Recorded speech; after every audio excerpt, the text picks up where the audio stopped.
events which are coming in. These are the visuals on your screen that you can see.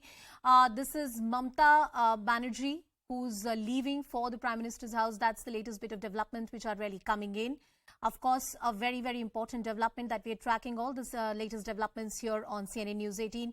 But these are the visuals here on your screen. Mamata Banerjee leaving to meet Prime Minister Modi. We'll try and cut across to all those developments. What kind of meeting really transpires? What are the issues that will be discussed? How does that meeting really go forward? All of that will be a matter of extreme interest. Now, West Bengal Chief Minister Mamata Banerjee is leaving to meet Prime Minister Modi. She's in the national capital.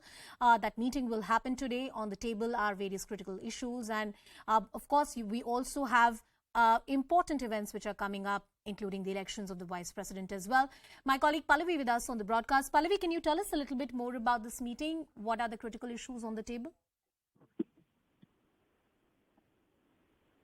It's certainly going to be a very, very interesting meet. So she has this appointment with the Prime Minister right in a short while from now, which is 4:30.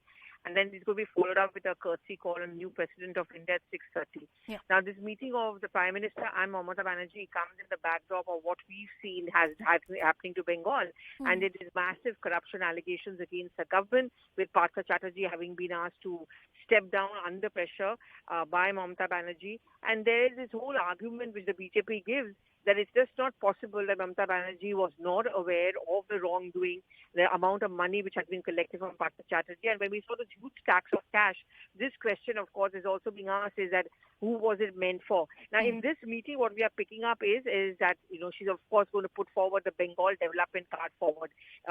Often when she comes to the national capital, she seeks a meeting with the Prime Minister. And with the Prime Minister, she essentially talks about more funds for Bengal, because she says that my state is cash-starved. I need more funds and central funds, and with my GST collections also falling. That's going to be one interesting point. Yeah. And second, of course, is going to be followed up with another meeting between the two of them.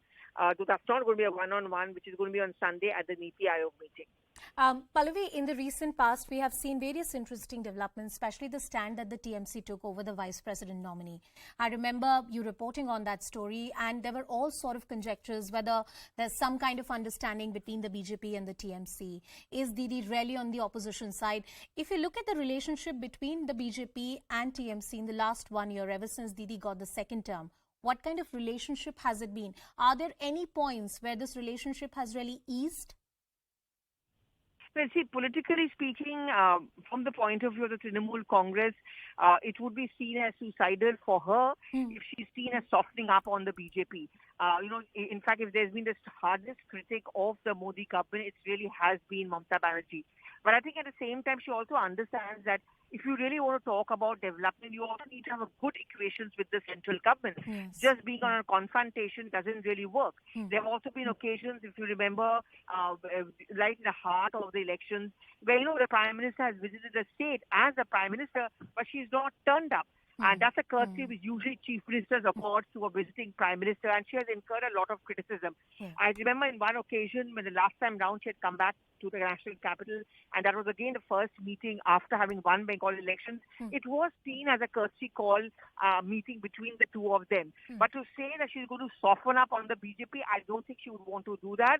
Especially as you are pointing out, Anusha, and absolutely correctly, that there is a wariness among the opposition parties, that if she's the only one who's not supporting Margaret Alva as an opposition candidate, and the fact that she's abstaining is only going to help up Jagdeep Dhankar. Is she trying to reach out to Dhankar? Is she trying to reach out to the BJP?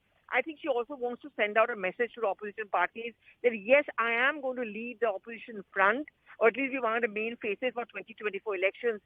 Politically speaking, for her back home, if she wants to have national ambitions or step out of Bengal towards the northeast, she cannot afford to have this image of softening up on the BJP. Thank you, Pallavi, for that overall analysis. Always wonderful to hear that from you. And as Pallavi is pointing out, that there's a message that Didi would want to put out to the opposition, to the government as well. And as far as any kind of softening is concerned, that's not the posturing that West Bengal Chief Minister Mamata Banerjee would want to put out. While we all know that her national ambitions, her contendership for the post of the Prime Minister is something that she has spoken about in the public domain. It's no secret. Well, those are the visuals on your screen, the latest visuals of Prime Minister Narendra Modi, all set to meet Mamata Banerjee. Mamata Banerjee has already left. She's about to reach the residence. We'll continue tracking that story and much more on the other side of a quick break. Stay tuned.